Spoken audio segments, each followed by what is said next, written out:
Assalamualaikum warahmatullahi wabarakatuh. Perkenalkan, nama saya Muhammad Zaini, NPM 2012 6561. Di sini saya akan menjelaskan tentang contoh-contoh penerapan muqayyad dalam permasalahan fiqh. Saya akan menjelaskan sedikit tentang mutlak dan muqayyad.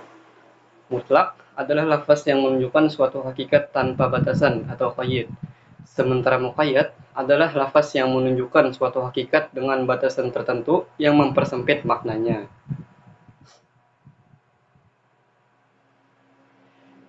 Di sini ada urgensi memahami muqayyad.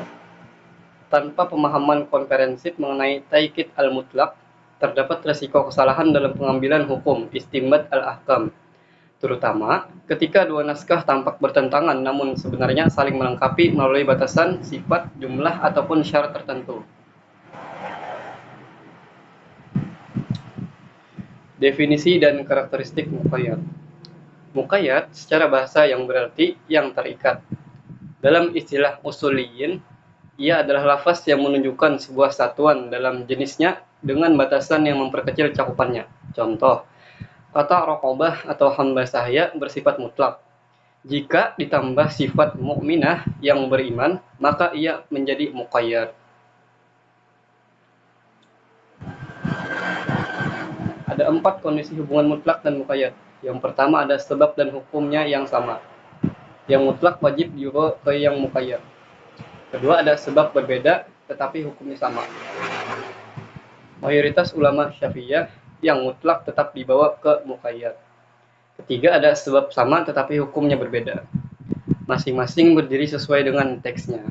Dan keempat atau terakhir, ada sebab dan hukumnya yang berbeda. Tidak ada keterkaitan hukum di antara keduanya. Kita masuki contoh-contohnya, yaitu contoh pertama ada kafarat pembunuhan dan kafarat zihar. Dalam pembahasan muqayyad, terdapat dalam surah An-Nisa ayat 92. Orang yang melakukan pembunuhan, kafaratnya ialah memerdekakan sebuah budak. Orang yang melakukan pembunuhan secara tidak sengaja, maka kafaratnya adalah memerdekakan budak yang beriman atau raqabah mukminah. Sementara dalam pembahasan mutlak terdapat dalam surah Al-Mujadilah ayat 3. Kafarat zihar, memerdekakan budak raqabah tanpa menyebut sifat iman. Contoh kedua adalah batasan dalam berwudu atau membasuh tangan. Di dalam Quran surah Al-Maidah ayat 6, perintah membasuh tangan dibatasi dengan sampai ke siku atau ilal al-marafiq, yaitu bentuk muqayyad oleh jarak atau anggota tubuh. Fungsinya, tanpa batasan ini, tangan bisa dimaknai hingga bahu. Muqayyad berfungsi sebagai penjelasan kadar kewajiban dalam syariat. Kita masuk ke contoh ketiga atau yang terakhir, ada puasa kafarat. Jika tidak mampu memberi makan atau sebuah pakaian, wajib berpuasa 3 hari. Dalam qiraah Ibnu Mas'ud, terdapat tambahan kata berturut-turut atau mutatabi'at. Sedikit tambahan, meskipun mushaf Utsmani bersifat mutlak, banyak ulama menggunakan riwayat muqayyad ini sebagai dasar bahwa puasa tidak boleh terputus. Kaidah dan prinsip penerapan muqayyad.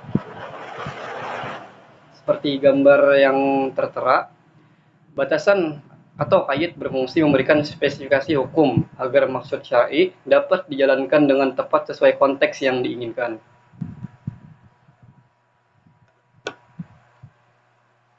Kesimpulannya, yang pertama ada instrumen kepastian hukum. Muqayyad membatasi makna umum mutlak agar tidak menimbulkan ambiguitas. Kedua, ada syarat pemberlakuan. Membawa mutlak ke muqayyad dilakukan apabila terdapat kesamaan hukum. Dan ketiga atau tujuan akhir. Memastikan ibadah dan sanksi dilaksanakan sesuai dengan kriteria paling sempurna menurut syariat. Sekian presentasi dari saya. Kalau ada salah hilaf mohon dimaafkan. Wassalamualaikum warahmatullahi wabarakatuh.